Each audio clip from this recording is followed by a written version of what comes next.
Вот представьте, между мужчиной и женщиной происходит конфликт. У кого что есть в сознании, в подсознании, то и выливается в этот конфликт и становится топливом. Классическая схема развития конфликта. Просто на таком примере хочу показать, в чем же здесь должна проявиться женская сила. А в том, что она не поддерживает конфликт, она выходит из него.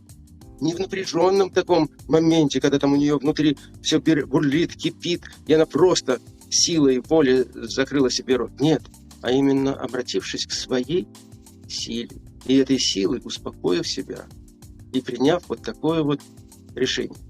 Выйти из этого состояния без обвинения и без обиды, выход в молчание, в этот момент выхода происходит чудо.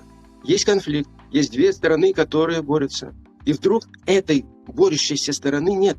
И вот в этот момент она встала на эту позицию. Нет классической схемы развития этого скандала. Означает, для мужчины нет препятствий. И он как бы проваливается в пустоту.